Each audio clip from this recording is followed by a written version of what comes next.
Friends, welcome to my channel. आज के video में मैं आप लोगों को जीएसटी में जो सर्कुलर इशू हुए हैं, कुछ इश्यूज में क्लेरिफिकेशन उनने इशू करे हैं, तो वो हम आज देखेंगे इस वीडियो में। तीन सर्कुलर इशू हुए हैं। तो सबसे पहला जो सर्कुलर है, सर्कुलर 177, 3 अगस्त को इशू हुआ है। उसके ऊपर इस वीडियो में देखेंगे कि क्या क्लेरिफिकेशन आए और इश्यूज क्या थे। तो इश्यूज तो अपने 16 इश्यूज थे जिसके ऊपर क्लेरिफिकेशन दिए गए हैं। फर्स्ट इशू था आइसक्रीम पार्लर्स के ऊपर। आइसक्रीम पार्लर्स रिसेंटली उसमें चेंजेस आए थे।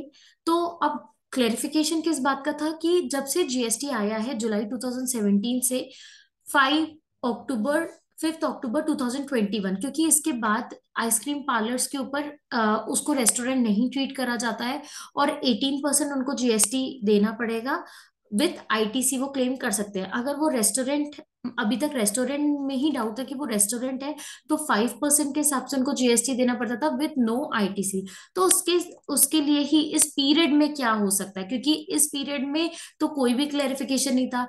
काफी आइसक्रीम पार्लर्स ने खुद को रेस्टोरेंट मान के 5% जीएसटी दिया है और आईटीसी भी नहीं लिया, बट कुछ आइसक्रीम पार्लर्स ने 18% से विथ आईटीसी लेके दिया। तो जो हो चुका है, जो पीरियड जा चुका है, उसके केस में क्या रिफंड होगा, क्या होगा? तो उसी के लिए क्लेरिफिकेशन आया है कि आइसक्रीम पार्लर्स रेस्टोरेंट नहीं माने जाते, क्योंकि वो मैन्युफैक्चर नहीं करते आइसक्रीम। ऑलरेडी जो आइसक्रीम मैन्युफैक्चर्ड है उसी को ही सेल करते हैं। तो उनके लिए अब क्या है, प्रोविजन 18% जीएसटी विद आईटीसी आप वो ले सकते हैं। बट अर्लियर कुछ कुछ रेस्टोरेंट ने अपने कुछ कुछ आइसक्रीम पार्लर्स ने रेस्टोरेंट मान के 5% जीएसटी दिया और आईटीसी भी क्लेम नहीं किया। तो क्या उस केस में रिफंड बनेगा? तो क्या रिफंड इशू होगा? तो इसके लिए क्लेरिफाई करा गया है कि अगर आइसक्रीम पार्लर्स ने 5% के बेसिस पे जीएसटी जमा किया है और आईटीसी नहीं क्लेम किया था, तो उनसे 18% की रिकवरी नहीं होगी और वो उनको रिफंड भी नहीं दिया जाएगा। और जिनने 18% दिया है आईटीसी लेके, ना उनको, उनने जो किया वो तो बिल्कुल सही किया। तो जो 5% वाले हैं उनके लिए आए कि रिफंड नहीं आपको दिया जाएगा और एक्स्ट्रा जीएसटी अगर बन रहा है तो नहीं लिया जाएगा। नेक्स्ट जो इशू था वो था एजुकेशनल इंस्टीट्यूशंस जो चार्जेस कलेक्ट करते हैं, किस नाम से, एंट्रेंस चार्जेस या fee charge for issuance of eligibility certificate for admission और issuance of migration certificate by educational institution. ये जो चार्जेस सर्टिफिकेट इशू करने के लिए होता है या फिर एग्जामिनेशन कंडक्ट करने के लिए होता है, क्या इस पे भी जीएसटी लगेगा उन चार्जेस पे? क्योंकि वो डायरेक्टली एजुकेशन से रिलेटेड नहीं है। बट उसके लिए क्लेरिफाई किया गया है कि नोटिफिकेशन 12/2017 का जो एंट्री 66 है, जो सर्विसेज प्रोवाइड करता है, service provided by an education institution to its student, faculty and staff by an education institution by way of conduct of entrance examination against consideration in the form of entrance fee। तो ये entrance examination और entrance fee के लिए था। But कुछ कुछ doubts थे कि जो सर्टिफिकेट इशू करते हैं फॉर एडमिशन या माइग्रेशन सर्टिफिकेट, उससे रिलेटेड जो चार्जेस कलेक्ट करते हैं वो भी एग्जाम कैटेगरी में आएगा। तो उन्होंने बताया कि ये जो एंट्री नंबर है AA, ये सफिशिएंटली एजुकेशनल इंस्टीट्यूशन को फर्दर जो चार्जेस वो कलेक्ट करती हैं इन respect of issuance of certificate और कंडक्टिंग एन एग्जामिनेशन, उनके चार्जेस को भी कवर करती है एंड वो भी एग्जाम करती है। तो अगर एजुकेशनल इंस्टीट्यूशन ने फी चार्ज करी है प्रोस्पेक्टिव स्टूडेंट से फॉर एंट्रेंस और एडमिशन और for issuance of eligibility certificate to them in the process of their entrance admission, as well as fee charge for issuance of migration certificate by education institution, वो सारी चीजें cover होगी serial number 66 से और वो exempt होगी, GST नहीं लगेगा। नेक्स्ट जो इशू है वो है स्टोरिंग और वेयरहाउसिंग ऑफ कॉटन इन बेल्ड और जिन फॉर्म। जब प्लांट से कॉटन, रॉ कॉटन निकाला जाता है वो तो एग्जेम्प्ट होता है, क्योंकि वो भी एग्रीकल्चर प्रोड्यूस माना जाता है एंड उसको एग्जाम करके रखा है। बट आफ्टर जिनिंग, जिनिंग करने के बाद तो जो कॉटन सीड्स अलग होते हैं और कॉटन अलग होते हैं। तो जो कॉटन है, कॉटन फाइबर कॉटन, उसको अगर स्टोर किया है, वेयर हाउस किया है जिनिंग लोकेशन में ही, तो क्या उस पे जीएसटी लगेगा, स्टोरेज चार्जेस पे, वेयर हाउसिंग चार्जेस पे? तो उसके लिए क्लेरिफाई करा गया है कि आफ्टर द जिनिंग प्रोसेस, इस क्लेरिफिकेशन के लिए उनने CESTAT Chhattisgarh in case of RK Sons का भी उनने क्लेरिफाई करा है कि उस केस में उनने कॉटन को एक्सप्लेन करा गया है कि cotton with seeds plug from cotton plants, पहले कॉटन प्लांट से जो कॉटन को प्लग किया जाता है उसके अंदर सीड्स होते हैं, उन सीड्स को हटाने के लिए ही जिनिंग एक प्रोसेस होती है, can hardly be called as cotton fibre, in which case cotton fibre would come into existence only after the seeds are ginned away from cotton plucked from the cotton plants.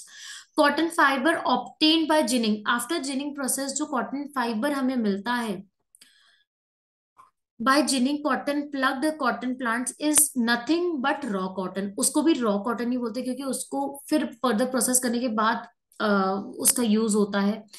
तो जो ये cotton fibre है उसको भी raw cotton के ही form में देखा जाएगा, और वो भी NT-24B नोटिफिकेशन नंबर 12/2017 से गवर्न होके उसको एग्जेम्प्ट करा गया है।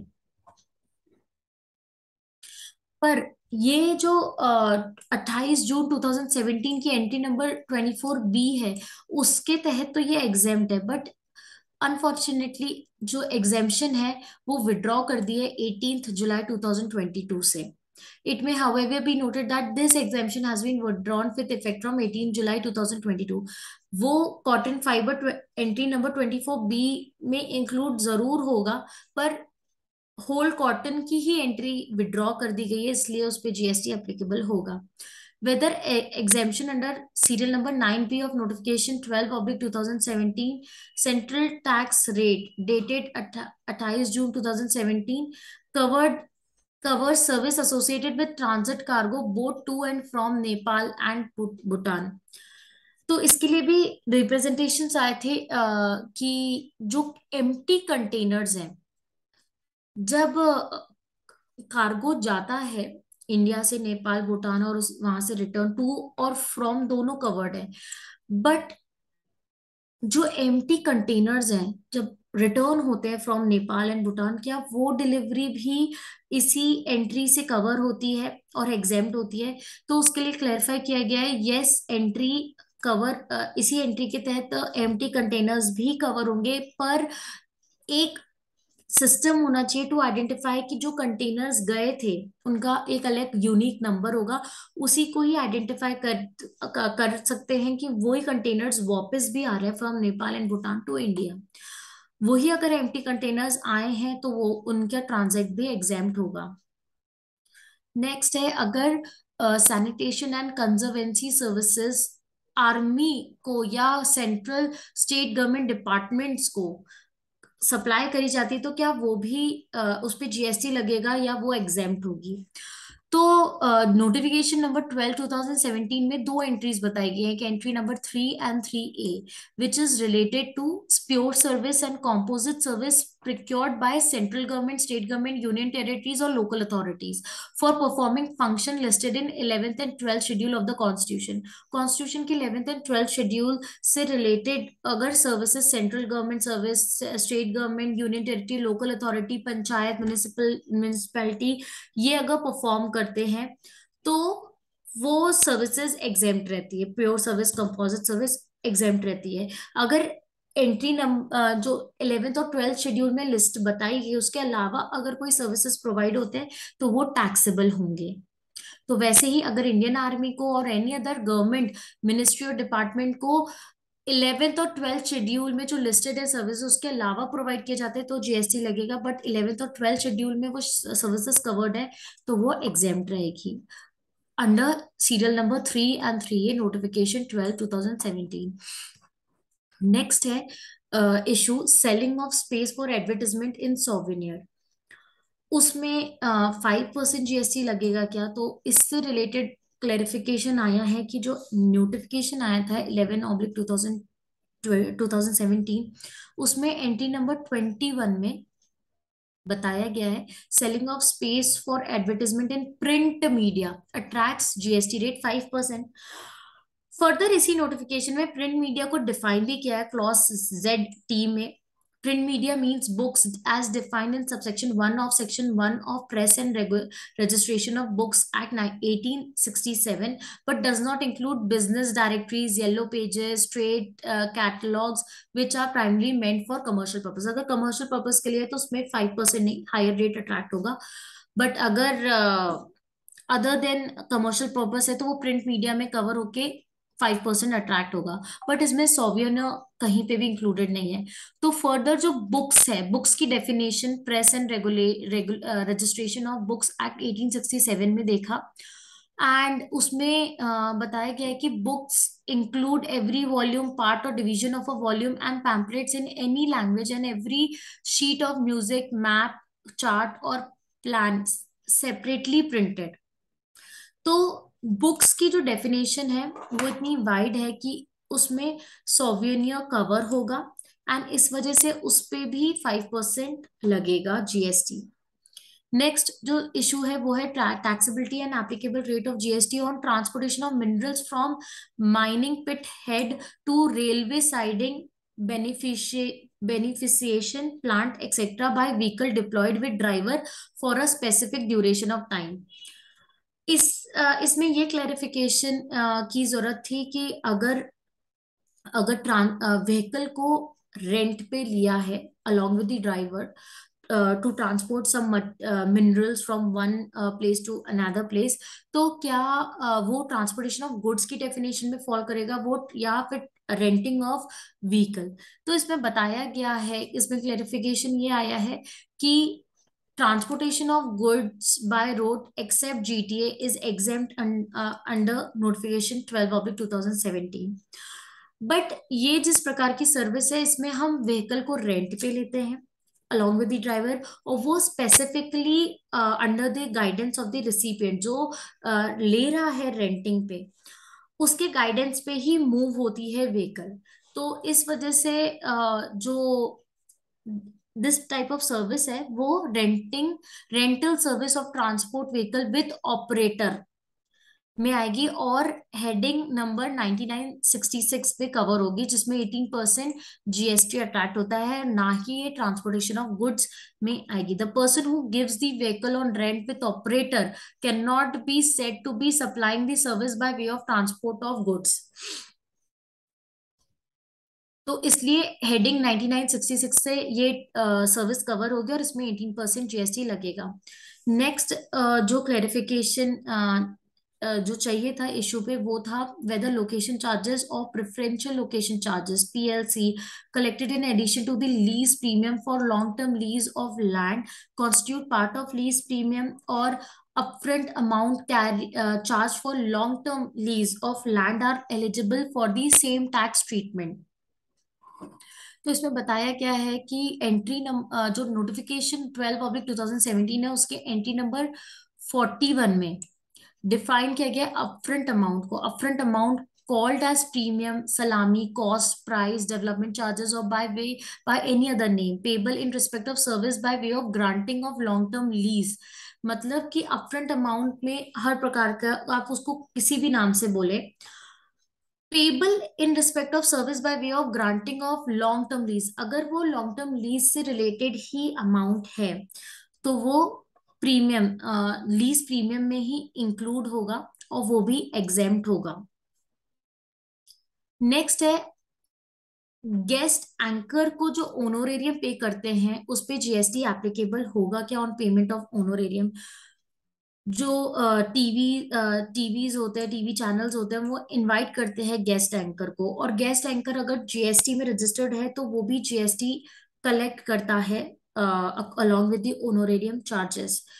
तो उसमें बताया गया कि अगर गेस्ट एंकर ही जीएसटी उसका टर्नओवर 20 लाख को एक्सीड करता है तो उसको जीएसटी में रजिस्ट्रेशन मैंडेटरी है, तो वो जीएसटी चार्ज करेगा और जो टीवी चैनल्स है उनको पे करना पड़ेगा। बट अगर 20 लाख से कम है उनका टर्नओवर तो वो कंपलसरी नहीं है उनके लिए जीएसटी में रजिस्टर करना। नेक्स्ट जो क्लेरिफिकेशन आया वो है additional toll fees which are collected as toll charges. FASTag apply हो चुका है, जो जो लोगों ने फास्ट टैग नहीं लिया है उनको एडिशनल टोल चार्जेस पे करने पड़ते हैं, जो कि maximum two times of the toll charges हैं। तो क्या ये जो एडिशनल टोल फीस जिस नाम से कलेक्ट करते हैं कि फास्टैग आपने नहीं लगा इसलिए आपको एडिशनल टोल फीस पे करना पड़ेगा, तो क्या वो भी टोल चार्जेस में ही आएंगे, उसी मीनिंग में आएंगे, सो दैट वो भी एग्जेम्प्ट रहे? तो उन्होंने कहा यस, क्योंकि जो टोल चार्जेस है वो क्यों लिए जाते हैं, by way of access to a road और अ ब्रिज ऑन पेमेंट। तो जब आप एडिशनल चार्जेस पे कर रहे हो वो भी आप इसलिए पे कर रहे हो कि आप रोड या ब्रिज को एक्सेस कर पाओ, तो that's why it will be covered under toll charges only and that will also be exempt under GST. Next है आईवीएफ की सर्विसेज या एआरटी सर्विसेज, क्या उस पे जीएसटी लगेगा या वो भी हेल्थ केयर सर्विस मान के एग्जेम्पशन में आएंगे? तो नोटिफिकेशन नंबर 12/2017 में हेल्थ केयर सर्विस को डिफाइन किया और उसको एग्जेम किया गया। Health care service provided bye clinical establishment and authorised medical practitioner और पैरा मेडिक्स आर एग्जेम्प्ट। और उसके बाद हेल्थ केयर सर्विस को भी डिफाइन किया है, तो आईवीएफ भी उसी में इंक्लूड होगा हेल्थ केयर सर्विस की डेफिनेशन में, और उसको भी एग्जेम्पशन मिल गई है।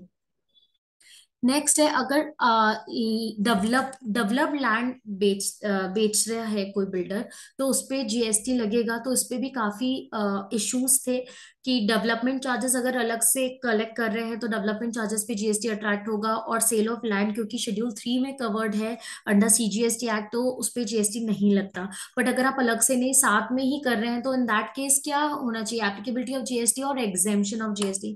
तो उसके लिए स्पेसिफिकली क्लैरिफाई कर दिया गया है कि अगर आप डेवलप करके लैंड बेचते हैं, क्योंकि दैट इज कंपलसरी, उसके बिना लैंड नहीं बिकेगी या बिक भी सकती है, तो लैंड में be sold either as it is, that is without development, और after some development such as levelling, laying down of drainage line, water line, electricity line, etcetera.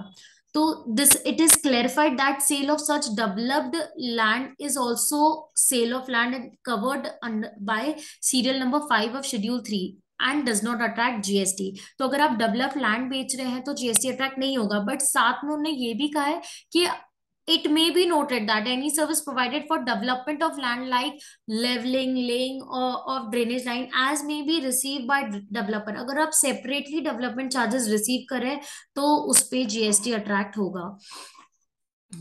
Next जो क्लेरिफिकेशन आया है कि अगर corporate body renting of motor vehicle लेती है from non corporate body for for carrying the passenger, तो उस पे आरसीएम अप्लाई होगा क्या?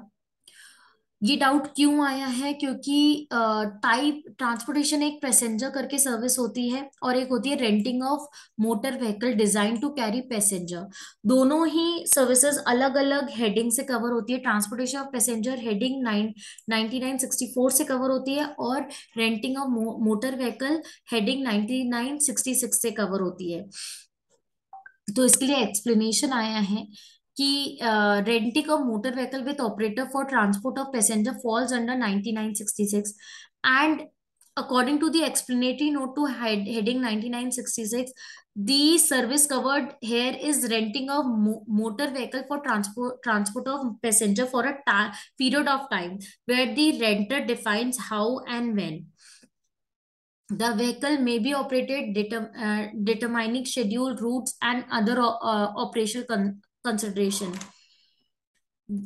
एंड जो पैसेंजर ट्रांसपोर्ट सर्विस होती है on the other hand falls under heading 9964। According to the explanatory note, heading 9964 covers passenger transport service over predefined routes on predefined schedules. मतलब जो passenger transport service होती है वो खुद के schedule से काम करती है, खुद के टाइमिंग से काम करती है। बट अगर आप रेंटिंग ऑफ मोटर व्हीकल ले रहे हैं with operator for transportation of passenger, तो आप शेड्यूल डिसाइड करते हैं, जो रिसीवर है, सर्विस रिसीवर है, वो डिसाइड करता है शेड्यूल और वो ही डिसाइड करता है timings.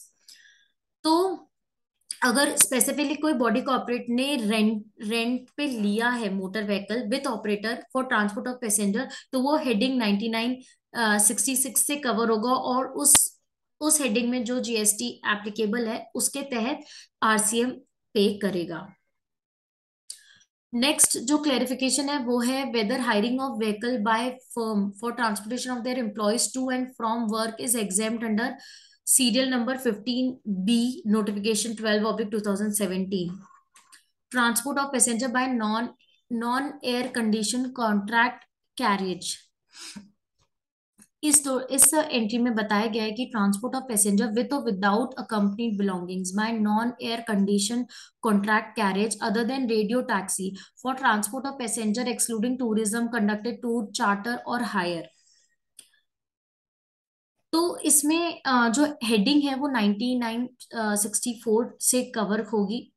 And the exemption shall not be applicable where the contract carriage is hired for a period of time during which the contract carriage is at the disposal of service recipient, and the recipient is thus free to decide the manner of usage subject to condition of agreement entered into with the service provider।